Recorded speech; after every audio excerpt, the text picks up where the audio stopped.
This memorial in Appleton carries the names of 15 people killed by the April 2011 tornadoes in that area.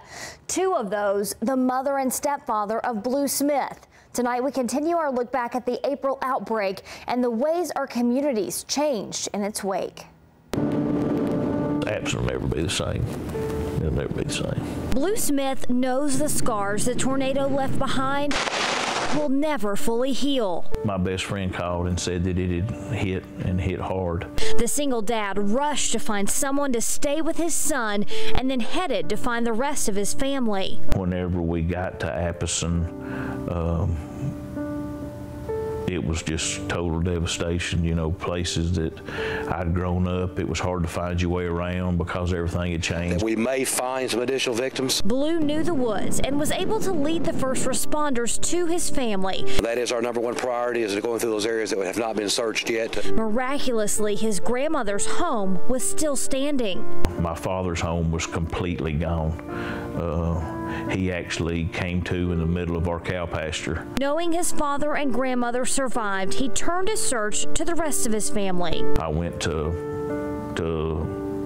start to look for my mom and my stepdad, and I was met at the end of their drive, which is connected to the property on the farm, by my best friend, and he had informed me that they had been found and they didn't make it.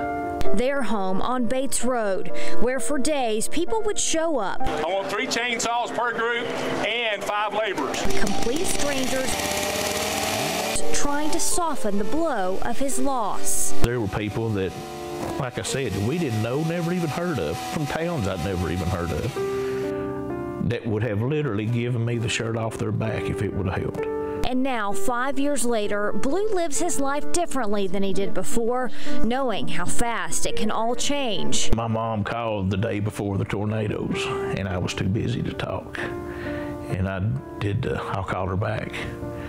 Didn't get a chance. Blue says it's his only regret and his inspiration to tell the ones he's closest to what's on his heart every day.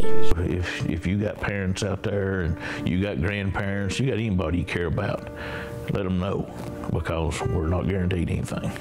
And it can be gone in a flash. Mine was. A lesson so many learned 5 years ago. The flag at the Appleton Memorial now tattered from 4 years of flying. A new flag will soon take its place, one that flew at the U.S. Capitol in Washington, D.C. yesterday on the 5-year anniversary of April 27th.